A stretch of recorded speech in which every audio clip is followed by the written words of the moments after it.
दूसरों के लिए गड्ढा खोदने जाओ तो डर यही रहता है, कहीं खुद न गिर जाओ। चीन ने भी भारत के रास्ते में रुकावट डालने की कोशिश की, लेकिन किस्मत ने करवट ली और वही चाल अब उसी पर भारी पड़ गई। हुआ यूं कि भारत पर दबाव बनाने की कोशिश में चीन ने टनल बोरिंग मशीनों की सप्लाई रोक दी थी, मगर अब हालात ऐसे बन गए हैं कि जर्मनी ने भारत को लेकर बड़ा निर्णय लिया है। अब ये हाईटेक मशीनें भारत में ही तैयार होंगी, यानी चीन का बनाया जाल भारत के लिए वरदान साबित हो गया। दुनिया भर में बनने वाली 10 टनल बोरिंग मशीनों में से लगभग 7 केवल चीन में बनाई जाती हैं। जर्मनी और स्पेन जैसी बड़ी कंपनियां भी अब तक अपनी मशीनें चीन में तैयार करवाकर पूरी दुनिया में भेजती थीं। भारत में चल रहे रेलवे, मेट्रो और इंफ्रास्ट्रक्चर प्रोजेक्ट्स में इस्तेमाल होने वाली ज्यादातर मशीनें इन्हीं जर्मन कंपनियों की होती हैं, लेकिन उनका निर्माण चीन की फैक्ट्रियों में किया जाता था। यानी दिखने में तो ये जर्मनी की मशीनें थीं, पर असल में उनकी जड़ें चीन में थीं। धीरे धीरे चीन ने भारत के खिलाफ चालें चलनी शुरू की। बंदरगाहों पर मशीनों की क्लियरेंस रोक दी, कोई आधिकारिक प्रतिबंध नहीं लगाया, लेकिन कस्टम प्रक्रिया अटकाकर भारत की परियोजनाओं की रफ्तार थाम दी। बुलेट ट्रेन प्रोजेक्ट के लिए आने वाली 3 मशीनें भी बंदरगाह पर ही फंस गईं। इसका असर सीधे भारत के मेट्रो, रेलवे और शहरी विकास के कामों पर पड़ा। जर्मनी के उप चांसलर जब भारत दौरे पर आए, तो केंद्रीय मंत्री पीयूष गोयल ने यह मुद्दा उनके सामने रखा। उन्होंने साफ बताया कि जर्मन कंपनियां समय पर मशीनें नहीं भेज पा रहीं, क्योंकि चीन उन्हें रोके बैठा है। यह सुनकर जर्मन प्रतिनिधि हैरान रह गए। यही क्षण जर्मनी के लिए चेतावनी साबित हुआ। उन्हें समझ आया कि ऊर्जा के लिए रूस पर, मैन्युफैक्चरिंग के लिए चीन पर और सुरक्षा के लिए अमेरिका पर निर्भर रहना किसी भी देश के लिए जोखिम भरा है।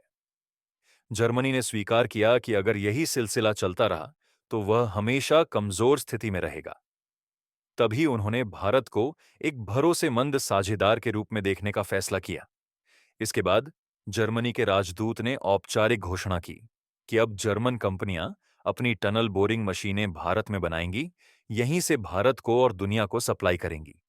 इस तरह सप्लाई चेन को विविध बनाया जाएगा और चीन पर निर्भरता घटाई जाएगी। भारत और जर्मनी के रिश्ते अब और मजबूत होंगे।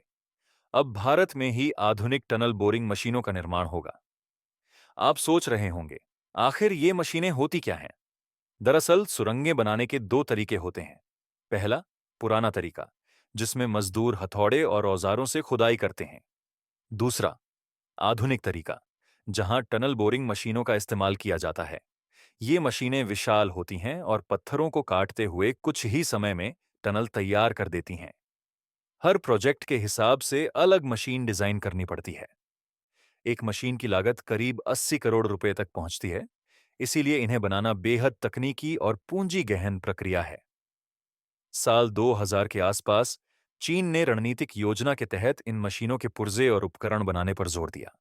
कुशल श्रमिक और बड़े कारखाने स्थापित किए। नतीजा ये हुआ कि पूरी दुनिया की बड़ी कंपनियां अपनी मैन्युफैक्चरिंग यूनिट चीन में ले आईं। धीरे धीरे चीन ने खुद इस तकनीक में महारत हासिल कर ली।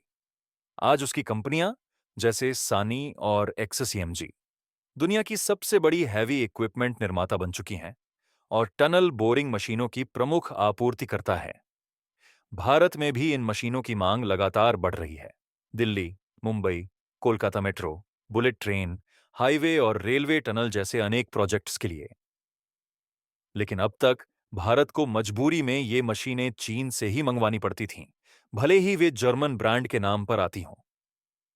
गलवान विवाद के बाद चीन ने मशीनों की आपूर्ति रोक दी, जिससे भारत और जर्मनी दोनों को बड़ा सबक मिला। अब तस्वीर बदल चुकी है। जर्मनी ने साफ कर दिया है कि वह सारे अंडे एक ही टोकरी में नहीं रखेगा।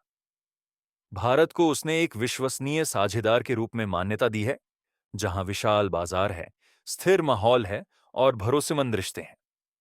अब मशीनें भारत में ही बनेंगी, जिससे देश को कई लाभ होंगे।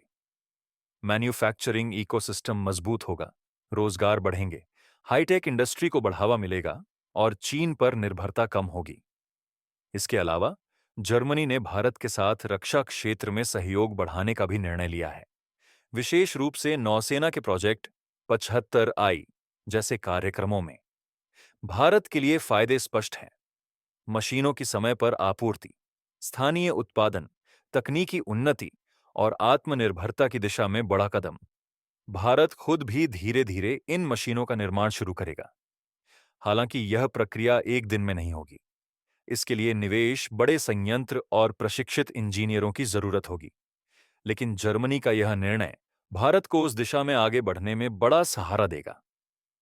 चीन ने सोचा था कि मशीनें रोककर भारत को मुश्किल में डालेगा, लेकिन नतीजा उल्टा निकला।